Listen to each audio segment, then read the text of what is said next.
Hello दोस्तों, स्वागत है आपका अपने यूट्यूब चैनल गोला क्लासेज में। आज हम लेकर आए हैं इतिहास की उसी श्रृंखला को आगे बढ़ाते हुए मगध साम्राज्य। अब हम मगध साम्राज्य के बारे में डिस्कस करेंगे। कैसे ये सबसे शक्तिशाली राज्य बना। 16 महाजनपदों में सबसे शक्तिशाली कौन सा बना था? मगध बना था। क्या कारण रहे थे जो ये सबसे शक्तिशाली उभर के आया? ठीक है, इसमें हम 3 वंश के, हर्यक वंश, शिशुनाग वंश और नंद वंश के बारे में डिस्कस करेंगे। तो वीडियो में आगे बढ़ने से पहले अगर आपने हमारे चैनल को अभी तक सब्सक्राइब नहीं किया है तो प्लीज़ सब्सक्राइब करके बेल आइकन को प्रेस कर दीजिए। इससे जब भी हमारी नई वीडियो आएगी तो आपको सबसे पहले उसका नोटिफिकेशन मिल जाएगा और आप अपनी तैयारी को कंटिन्यू कर सकते हैं। हम इसमें टॉपिक वाइज इस समय हिस्ट्री के चैप्टर को चला रहे हैं।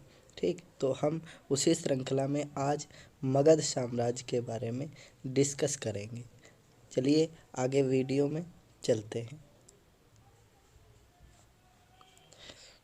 पहला क्वेश्चन हमारा है, हर्यक वंश का संस्थापक कौन था? मतलब हर्यक वंश हमने बताया था आपको, हम 3 वंश इसमें पढ़ेंगे मगध साम्राज्य में।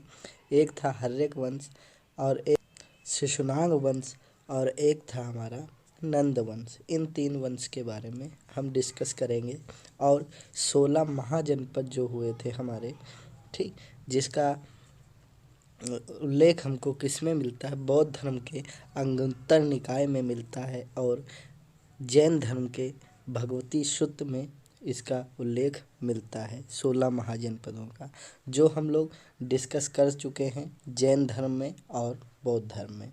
आज हम लोग डिस्कस कर रहे हैं मगध साम्राज्य के बारे में, जिसमें हमारा पहला वंश जो था वो था हर्यक वंश। उसमें पूछा गया है हर्यक वंश का संस्थापक कौन था? तो इसका आंसर क्या होगा? इसका आंसर हमारा होगा बिंबसार। बिंबसार जो था हर्यक वंश का संस्थापक था। इसने वैवाहिक जीवन स्थापित करके मगध साम्राज्य को मजबूत किया था। वैवाहिक जीवन स्थापित करके जो है इसने मगध साम्राज्य को मजबूत किया। इसका पुत्र था, कौन था? अजातशत्रु।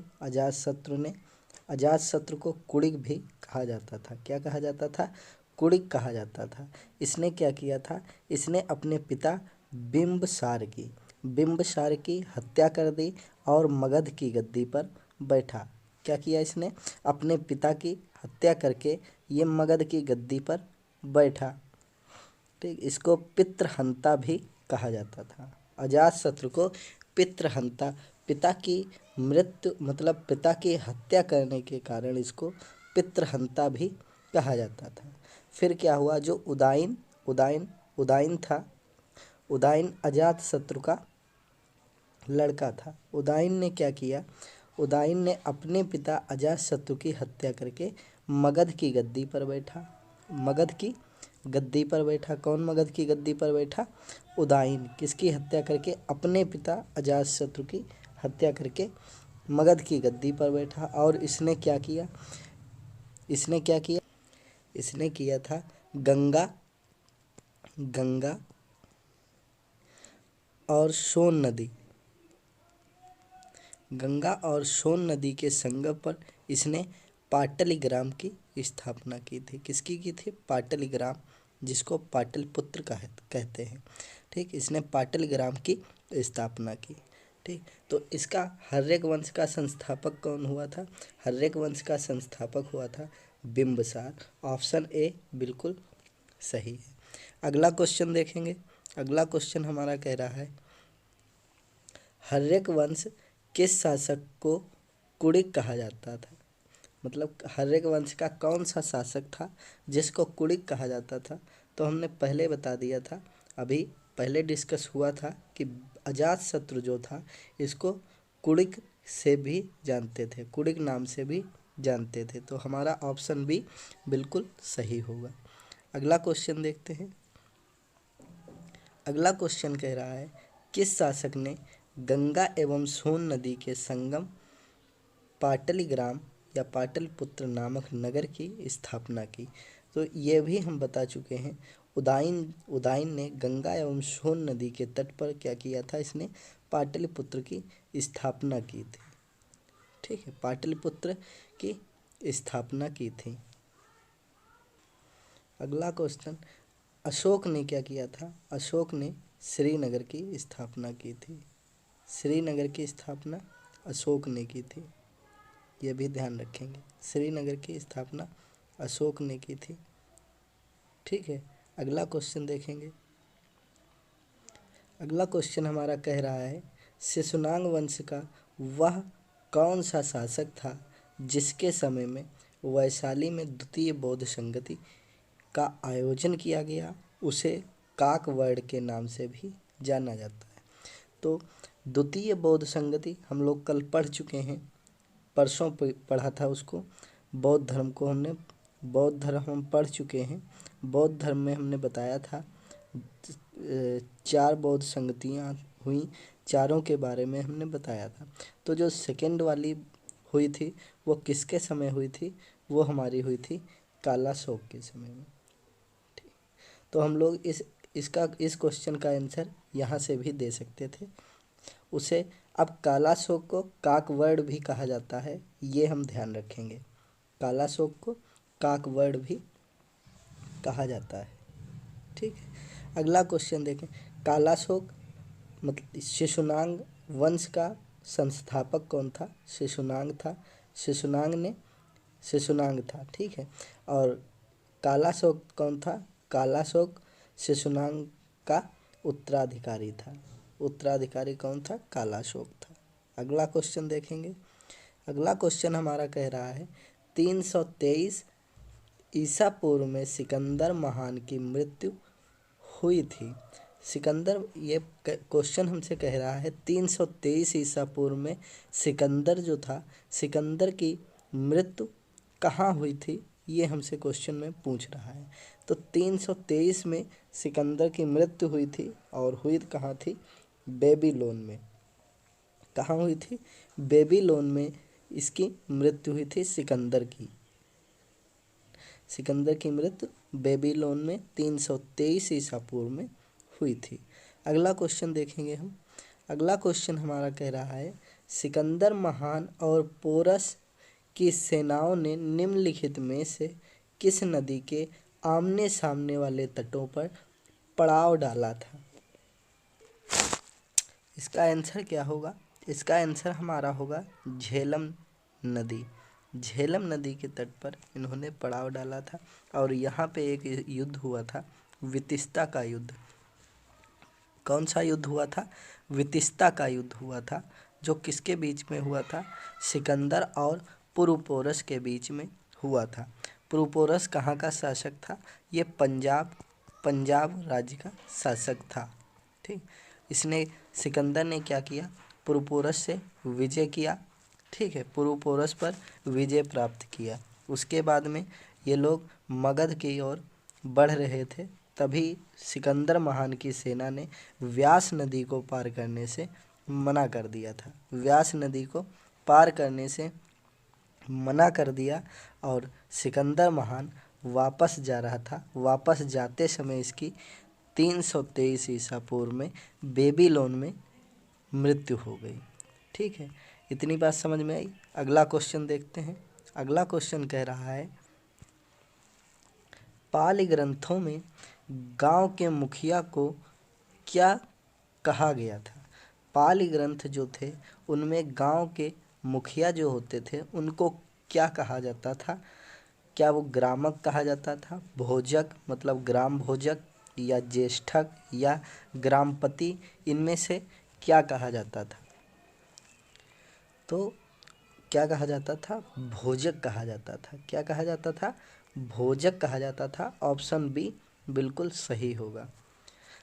पाली ग्रंथों में गांव के मुखिया को भोजक कहा जाता था। ऑप्शन बी बिल्कुल सही होगा।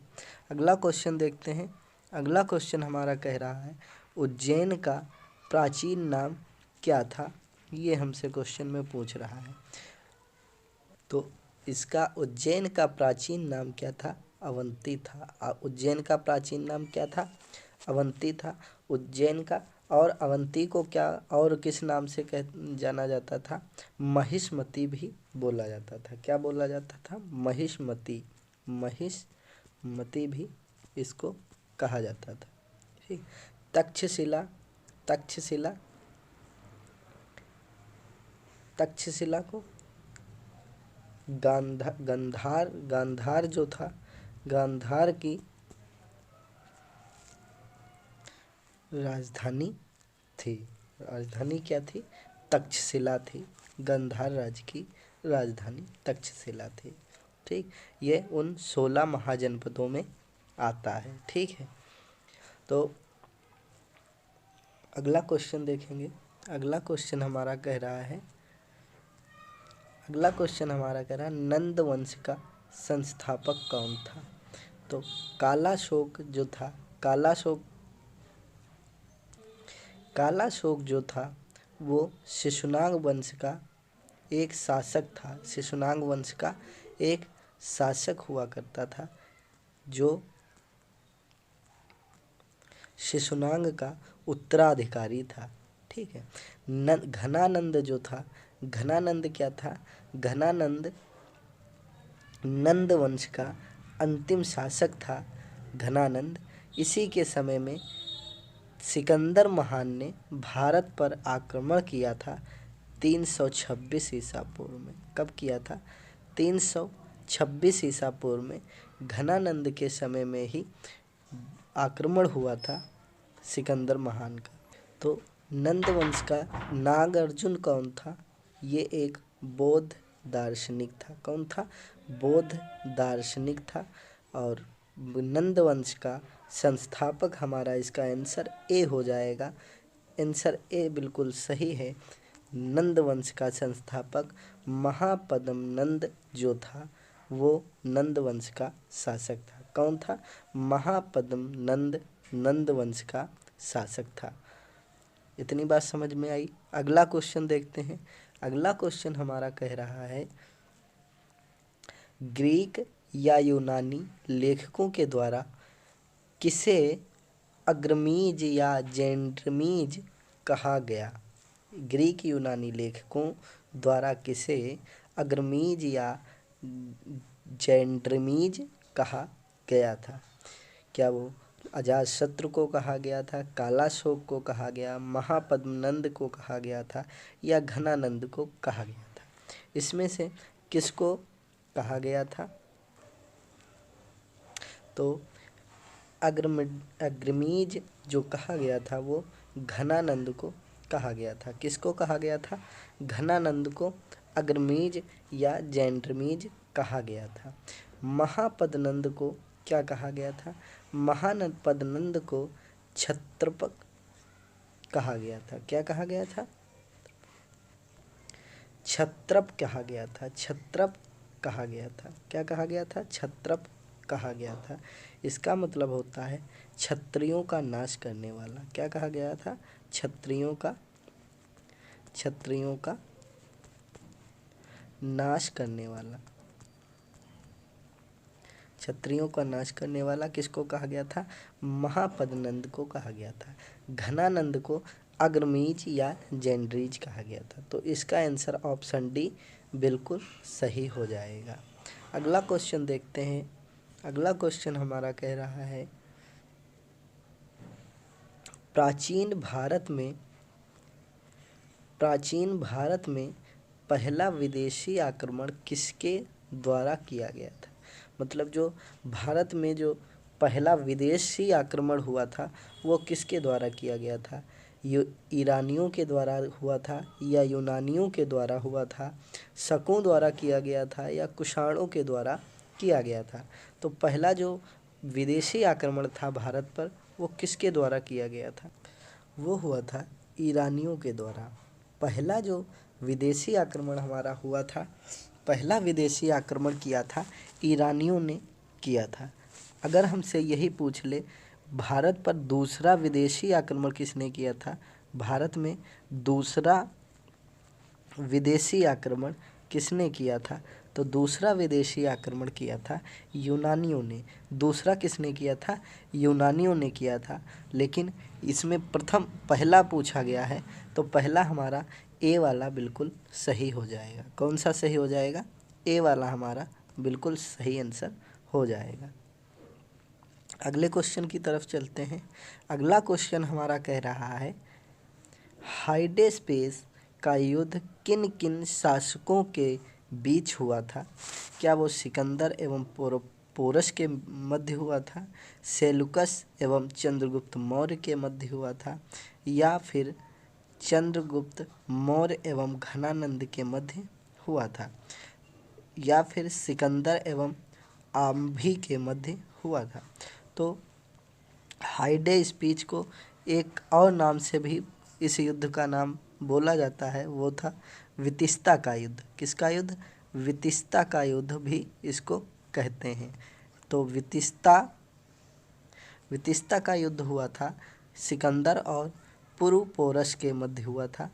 पुरुपोरस के मध्य हुआ था। कहाँ हुआ था, झेलम नदी के तट पर हुआ था। कहाँ हुआ था, झेलम नदी के तट पर हाइडे स्पीच का युद्ध हुआ था। हाइडे स्पीच का युद्ध हुआ था। अगला क्वेश्चन देखेंगे। अगला क्वेश्चन हमारा कह रहा है सिकंदर ने भारत पर कब आक्रमण किया था। सिकंदर ने जो भारत पर आक्रमण किया वो कब किया था। एक ऑप्शन दिया था 326 ईसा पूर्व और एक केवल 326 ईस्वी दिया था। 323 ईसा पूर्व दिया था, 323 ईस्वी दिया था। ठीक है, तो सिकंदर ने भारत पर आक्रमण किया वो किया था हमारा 326 ईसा पूर्व में। कब किया था, 326 ईसा पूर्व में। और 323 ईसा पूर्व में क्या हुआ था, सिकंदर की मृत्यु हो गई थी। कहाँ हुई थी, बेबीलोन में इसकी मृत्यु हो गई थी। कहाँ हुई थी मृत्यु, बेबीलोन में हो गई थी। कहाँ हुई थी, बेबीलोन में इसकी मृत्यु हो गई थी। ठीक है, तो आक्रमण इसने जब किया था वो 326 में किया था। कहाँ किया था, पंजाब में पोरस के मध्य इसका हुआ था और इसने पोरस को पराजित कर दिया था। उसी को हाइडे स्पीच का युद्ध भी कहते हैं। अगला क्वेश्चन देखते हैं। अगला क्वेश्चन हमारा कह रहा है मगध की प्रथम राजधानी कौन सी थी। मगध की प्रथम राजधानी कौन सी थी, ये हमसे पूछ रहा है क्वेश्चन। पाटलिपुत्र को तो उदयन ने बसाया था। ठीक है, उदयन ने बसाया था, तो ये पहली तो हुई नहीं, इससे पहले भी थी। ठीक है, उसके बाद में वैशाली जो थी ये वज्ज जो राज्य था, वज्जी राज्य की वैशाली राजधानी थी। इसको मिथिला या विदेही भी कहते हैं। किसको, वैशाली को मिथिला या विदेही भी कहते हैं। ठीक है, और गिरिव्रज और राजगृह जो कि इस क्वेश्चन का आंसर है हमारा, गिरिव्रज या राजगृह जो था वो मगध की प्रथम राजधानी थी। क्या थी, गिरिव्रज और राजगृह जो थी वो पहली राजधानी थी। चंपा अंग राज्य एक हुआ करता था। 16 महाजनपदों में एक अंग राज्य था। ठीक है, अंग राज्य की राजधानी जो थी वो चंपा थी। क्या थी, अंग राज्य की राजधानी क्या थी, चंपा थी। अगला क्वेश्चन देखते हैं। अगला क्वेश्चन हमारा कह रहा है किस शासक द्वारा सर्वप्रथम पाटलिपुत्र का राजधानी के रूप में चयन किया गया। तो हमने बताया था आपको कि उदयन ने ही पाटलिपुत्र को सबसे पहले राजधानी भी बनाया था और उदयन ने ही पाटलिपुत्र की स्थापना भी किसने की थी, उदयन ने की थी। तो हमारा ये ऑप्शन सी बिल्कुल सही हो जाएगा। अगला क्वेश्चन देखते हैं। अगला क्वेश्चन अजातशत्रु के समय में पाटलिपुत्र था ही नहीं। पाटलिपुत्र की स्थापना किसने की थी, उदयन ने की थी। अगला क्वेश्चन देखेंगे। अगला क्वेश्चन हमारा कह रहा है 16 महाजनपदों में की सूची उपलब्ध है। जो 16 महाजनपद हैं हमारे, उनकी जो सूची जो मिली है, जो 16 महाजनपदों का उल्लेख हमको मिलता है, वो किस से मिलता है, ये हमसे पूछ रहा है। तो वो तो एक तो हमें मिलता है अंगुत्तर निकाय में, एक किस में मिलता है अंगुत्तर निकाय, और एक किस में मिलता है भगवती सुत्त में, एक किस में मिलता है भगवती सुत्त। तो इसमें ऑप्शन में देखते हैं इनमें से कौन सा मिलता है। महाभारत गलत हो जाएगा, अंगुत्तर निकाय तो मिल गया है, लेकिन कहीं ये तो नहीं है कि इसमें भगवती सुत्त भी दिया हो, लेकिन नहीं, तो हमारा ऑप्शन बी बिल्कुल सही हो जाएगा। जो अंगुत्तर निकाय है उसमें हमें 16 महाजनपदों के बारे में मिलता है। अगर जैन धर्म की बात करें तो भगवती सुत्त जो है, भगवती सुत्त में हमें 16 महाजनपदों के बारे में बताया गया है। अगला क्वेश्चन देखते हैं। अगला क्वेश्चन हमारा कह रहा है निम्नलिखित में से मगध का कौन सा राजा सिकंदर महान का समकालीन था। मगध का कौन सा राजा सिकंदर महान का समकालीन था। सिकंदर महान 326 ईसा पूर्व में भारत में आया था। ठीक है, 326 ईसा पूर्व में आया था।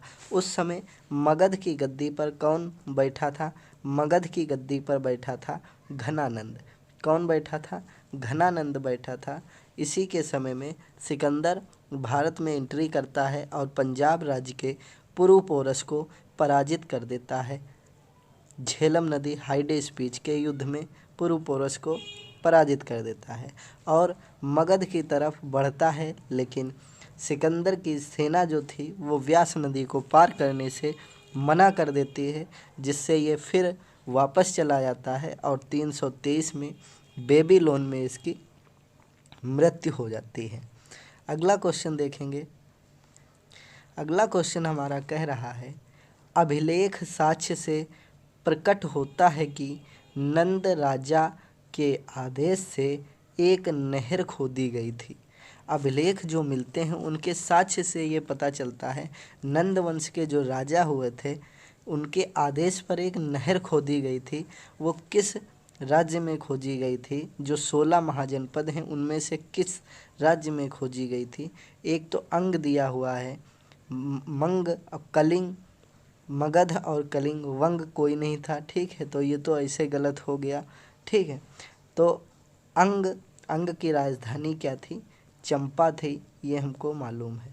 मगध की अभी बात करके आए हैं, राजगृह थी, मगध की राजगृह थी। ठीक है, और जो नहर खोजी गई थी, मतलब नहर खोदी जा रही थी, वो कहाँ खोदी जा रही थी, वो खोदी जा रही थी कलिंग में।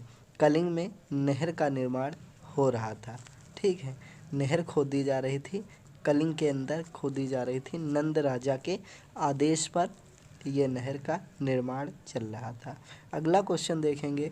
अगला क्वेश्चन कह रहा है पहला ईरानी शासक जिसने भारत के कुछ भाग को अपने अधीन किया था। पहला जो ईरान का शासक था जिसने भारत के कुछ भाग को अपने अधीन में लिया था, वह कौन सा शासक था, ये क्वेश्चन में हमसे पूछ रहा है। इसका आंसर क्या होगा, इसका आंसर डेरियस होगा। डेरियस जो था, डेरियस ने क्या किया था, डेरियस ने भारत के कुछ भाग को उसने अपने अधीन में ले लिया था। और ये कहाँ का था, ये पहला ईरानी शासक था जिसने भारत के कुछ भाग पर अपना कब्जा किया था। अगला क्वेश्चन देखेंगे। अगला क्वेश्चन कह रहा है मगध के राजा अजातशत्रु का सदैव किस गणराज्य के साथ युद्ध रहा। मगध का राजा जो था अजातशत्रु था, जिसको कुड़िक भी कहते हैं, इसका सदैव किस गणराज्य के साथ में हमेशा से ही युद्ध चलता रहा था, वो कौन सा गणराज्य था, तो वो कौन सा, वो वज्ज था। ठीक है, उस किससे चल रहा था, इसका वज्र से चल रहा था। सबसे पहला गणराज्य कौन बना था? वज्र ही बना था सबसे पहला गणराज्य 16 महाजनपदों में। सबसे पहला वज्र बना था। वज्र की राजधानी क्या थी? वैशाली।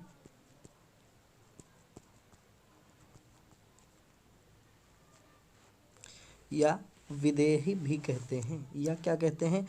विदेह कहते हैं, या मिथिला भी कहते हैं। ठीक है, वैशाली, विदेह या मिथिला भी कहते हैं। पांचाल जो दिया हुआ है, पांचाल की राजधानी क्या थी?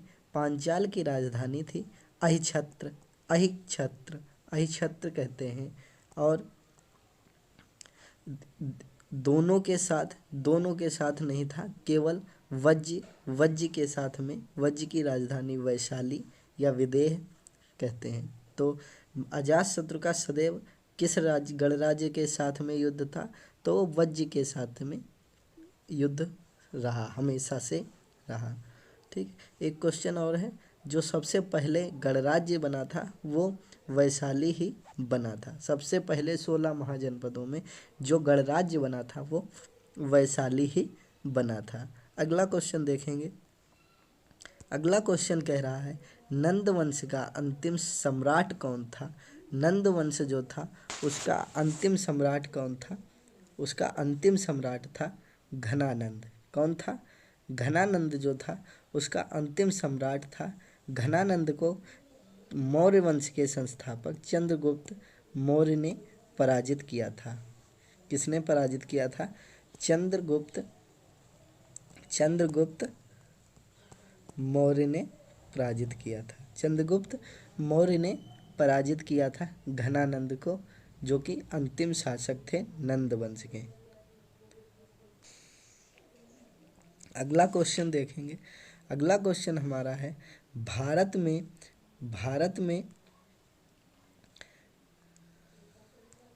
भारत में सिक्कों मुद्रा का प्रचलन कब हुआ? मतलब भारत के अंदर जो सिक्का या मुद्रा का प्रचलन जो हुआ था वो कब हुआ था? ये क्वेश्चन हमसे पूछ रहा है। तो वो हुआ था हमारा सी, ऑप्शन सी, 600 ईसा पूर्व जो था, 600 ईसा पूर्व में मुद्रा या सिक्कों का प्रचलन स्टार्ट हुआ था। इतनी बात समझ में आई। अगला क्वेश्चन देखते हैं हम। अगला क्वेश्चन कह रहा है, मगध सम्राट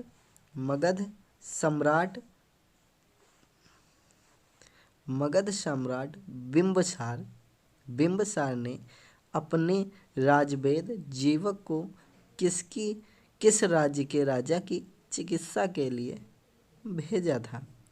ठीक है, जो राजवेद बिंबसार के जो राजवेद कौन थे? जीवक थे। उसको किस राज्य के राजा की चिकित्सा या दवाई मतलब इलाज के लिए कहाँ भेजा था? ये हमसे क्वेश्चन पूछ रहा है, किस राज्य में? तो भेजा था इन्होंने, अवंती के राजा थे जो पांडु रोग से पीड़ित थे। काहे से पीड़ित? पांडु रोग से पीड़ित थे। उनके इलाज के लिए इन्होंने भेजा था। इतनी बात समझ में आई। अगला क्वेश्चन देखते हैं। अगला क्वेश्चन हमारा है, किस शासक ने अवंती को जीतकर मगध का हिस्सा बना लिया था? ठीक, अवंती जो था, अवंती अभी तक अलग था, उसको भी किस शासक जो हुआ था, कौन सा शासक हुआ मगध का जिसने अवंती को भी जीतकर मगध के सीमा में सम्मिलित कर लिया था? वो कौन सा शासक था? तो वो कौन था? वो था हमारा शिशुनाग। शिशुनाग ने क्या किया था? अवंती को भी मगध में सम्मिलित कर लिया था। पहले अवंती जो था वो अलग था, उसके बाद में शिशुनाग ने क्या किया? शिशुनाग ने अवंती को भी मगध के अंदर सम्मिलित कर लिया और इस पर विजय प्राप्त करके इसको मगध के अंदर मिला लिया था। अगला क्वेश्चन देखेंगे। अगला क्वेश्चन कह रहा है, किस मगध सम्राट ने अंग का विलय अपने राज्य में किया? अब पहले हमने पढ़ा मगध तो एक अलग था और बाकी 16 महाजनपद हुआ करते थे। अब धीरे धीरे जो थे ये मिलाए जाने लगे, एक दूसरे पर आक्रमण करने लगे। पहले क्या हुआ, शिशुनाग ने किसको मिलाया, अवंती को मिलाया जो मगध में, तो उसका विस्तार हुआ। उसके बाद में क्या किया, उसके बाद में अब अंग का विलय हो रहा है। अंग का विलय जो था वो बिंबसार ने किया था। बिंबसार जो कि पहले ही हो चुका था, बिंबसार ने ही हर्यक वंश की स्थापना की थी। ठीक, तो इसने अंग को अपने मगध में मिलाया, अंग को मिलाया। उसके बाद में ये अंग का विलय जो किया था वो किसने किया था, अंग का विलय किया था बिंबसार ने। किसने किया था, बिंबसार ने अंग का विलय किया था। तो अंग को मिलाया मगध के अंदर और शिशुनाग ने उसके बाद में अवंती को मिलाया। इस तरह से ये अंग और अवंती और मगध ये 3 राज्य जो थे वो एक हो गए। धीरे धीरे इसी प्रकार से मगध जो था वो धीरे धीरे शक्तिशाली बनता हुआ चला गया। तो इसका आंसर क्या होगा, बिंबसार इसका आंसर होगा। अगला क्वेश्चन देखते हैं। अगला क्वेश्चन कह रहा है शिशुनाग ने किस राज्य का विलय मगध साम्राज्य में नहीं किया था। तो अब मगध साम्राज्य में नहीं किया था, ये क्वेश्चन है। तो काशी जो था, काशी का इसने विलय नहीं किया था। किसका नहीं किया था, काशी का विलय इसने शिशुनाग ने मगध साम्राज्य के अंदर नहीं किया था। बाकी अवंती का और वत्स दोनों का विलय इसने कर दिया था। किसमें, मगध में कर दिया था। किसने, शिशुनाग ने। बाकी काशी ने इसका विलय, काशी का विलय मगध साम्राज्य में शिशुनाग ने नहीं किया था। अगला क्वेश्चन देखेंगे। अगला क्वेश्चन कह रहा है काशी और लिच्छवी का विलय मगध साम्राज्य में किसने किया था। काशी और लिच्छवी जो था इसका विलय मगध साम्राज्य के अंदर किसने किया था। तो काशी और लिच्छवी का जो विलय किया था वो किसने किया था, वो किया था अजातशत्रु ने। अजातशत्रु ने किसमें किया था, काशी और लिच्छवी वंश का। तो देखिए धीरे धीरे जो हमारे महाजनपद थे, 16 महाजनपद थे, उसमें से धीरे धीरे सभी मगध साम्राज्य में ही उनका विलय धीरे धीरे हो रहा है और मगध साम्राज्य विस्तृत होता हुआ चला जा रहा है। ठीक है, तो इस प्रकार इसकी शक्तियाँ मगध साम्राज्य की बढ़ती हुई चली गईं और ये एक विशाल साम्राज्य बनकर खड़ा हो गया। कौन सा, मगध साम्राज्य बनकर खड़ा हो गया। ठीक, अगला क्वेश्चन देखेंगे। अगला क्वेश्चन कह रहा है सिकंदर के आक्रमण के समय उत्तर भारत पर निम्नलिखित राजवंशों में किस एक का शासन था। सिकंदर के आक्रमण के समय उत्तर भारत पर निम्नलिखित में से किस राजवंश का शासन था, ये हमसे पूछ रहा है। तो किसका शासन था, नंद वंश का शासक था। नंद वंश का अंतिम शासक घनानंद था। घनानंद के समय में ही तो इसने आक्रमण किया था। किसने, सिकंदर ने किसके समय में, घनानंद के समय में ही आक्रमण किया था। तो कौन था, नंद वंश का शासन चल रहा था उस समय। ठीक है, और शासक कौन था, नंद वंश का घनानंद उस समय शासक। अगला क्वेश्चन देखेंगे। अगला क्वेश्चन हमारा कह रहा है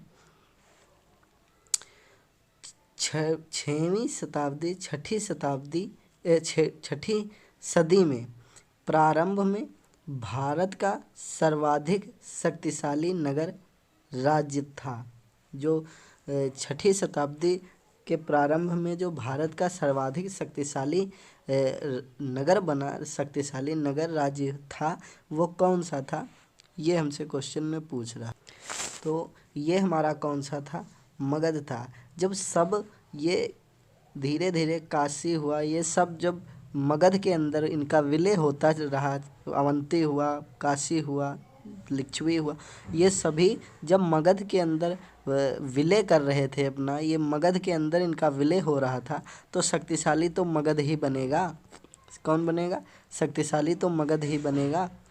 तो इस तरह से इसका आंसर क्या होगा, इसका आंसर मगध राज्य सबसे शक्तिशाली बना था। ठीक है, अगला क्वेश्चन देखेंगे।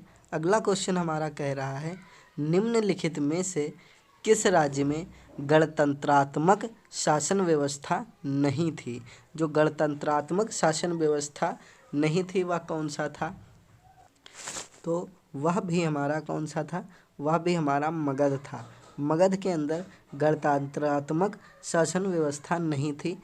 कपिलवस्तु, कुशीनगर और वैशाली सबसे पहले गणतंत्रात्मक व्यवस्था जो बनी थी, गणतंत्रात्मक व्यवस्था वो वैशाली के अंदर ही हुई थी सबसे पहली। बाकी मगध साम्राज्य के अंदर ऐसा नहीं था, ये व्यवस्था मगध साम्राज्य के अंदर नहीं थी। ठीक है, अगला क्वेश्चन देखेंगे। अगला क्वेश्चन हमारा कह रहा है निम्नलिखित में से किसे उग्रसेन कहा जाता था। उग्रसेन किसको कहा जाता था, उग्रसेन जो था वो किसको कहा जाता था, महापद्मनंद को जो है उग्रसेन कहा जाता था। महापद्मनंद को क्या कहा जाता था, उग्रसेन के नाम से भी जाना जाता था। अगला क्वेश्चन देखेंगे। अगला क्वेश्चन हमारा कह रहा है निम्नलिखित में से कौन सिकंदर के साथ भारत आने वाला इतिहासकार नहीं था। वो कौन सा इतिहासकार था जो सिकंदर के साथ में भारत के अंदर नहीं आया था, तो इसका आंसर होगा हेरोडोटस।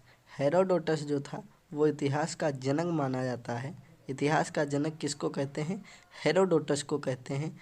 ये जनक कहे जाते हैं किसके, हेरोडोटस इतिहास के जनक कहे जाते हैं। और ये सिकंदर के साथ में नहीं आए थे, ये सिकंदर के साथ में नहीं आए थे। ठीक है, इतनी बात समझ लीजिए। अगला क्वेश्चन देखते हैं।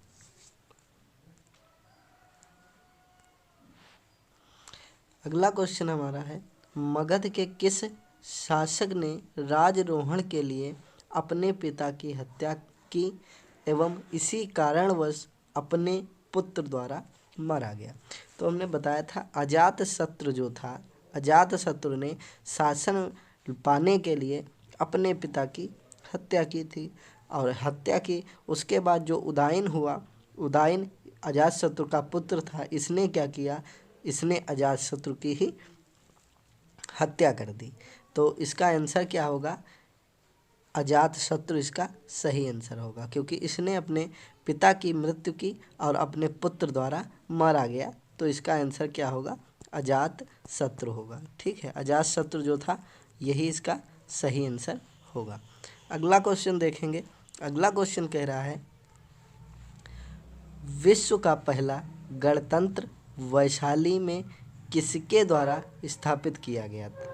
विश्व में जो पहला गणतंत्र वैशाली को बनाया गया था वो किस शासक के द्वारा, मतलब किसके द्वारा, किस वंश के द्वारा उसको स्थापित किया गया था, वो कौन सा वंश था, ये हमसे पूछ रहा है। तो इसका आंसर क्या होगा, इसका आंसर हमारा होगा लिच्छवी वंश। लिच्छवी जो था, लिच्छवी वंश के द्वारा इसको वैशाली को क्या किया गया था, गणतंत्र बनाया गया था। ठीक है, गणतंत्र बनाया गया था, गणतंत्र स्थापित किया गया था किसके द्वारा, लिच्छवी वंश के द्वारा इसको बनाया गया था। अगला क्वेश्चन देखेंगे। अगला क्वेश्चन हमारा कह रहा है सूची 1 को सूची 2 से सुमेलित कीजिए। ये हमारा क्वेश्चन कह रहा है, क्या कह रहा है, सूची 1 को सूची 2 से सुमेलित करना है। तो इधर जो है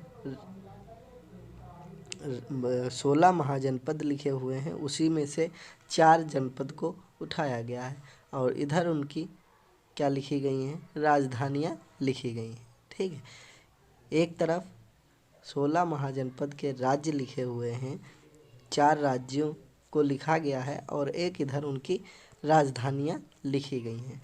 तो हमें मिलान करना है। हमारा क्या है, इसको मिलाते हैं। कुरु की क्या होती है, कुरु की इंद्रप्रस्थ होती है, कुरु की राजधानी इंद्रप्रस्थ थी। और फिर पांचाल की क्या थी, पांचाल की अहिछत्र थी, पांचाल की अहिछत्र थी। यानी कि ए का क्या हुआ, ए का हो गया 4 और बी का क्या हुआ, बी का हो गया 3। और उसके बाद कौशल, कौशल की साकेत थी, कौशल की क्या थी, कौशल की साकेत थी, तो सी का हो गया हमारा 1। और वत्स किस, वत्स थी कौशाम्बी, वत्स थी कौशाम्बी, यानी कि डी का क्या हुआ 2 हुआ। तो हमारा क्या बन गया 4 3 1 2, 4 3 1 2, यानी कि ऑप्शन बी हमारा जो था वो बिल्कुल सही था। क्या था, ऑप्शन बी हमारा बिल्कुल सही आंसर है इसका। ठीक है, अगला क्वेश्चन देखेंगे।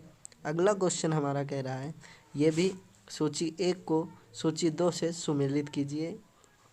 इसमें भी 4 राज्य दिए हुए हैं और उनकी राजधानियां दी हुई हैं। इसको भी हमें मिलान करना है, इसको भी हमको मिलान करना है। तो मिलान करते हैं। गांधार, गांधार की राजधानी क्या थी, तक्षशिला थी, यानी कि ए का क्या लिखेंगे, ए का 4 हो जाएगा, ए का क्या हो जाएगा 4 हो जाएगा।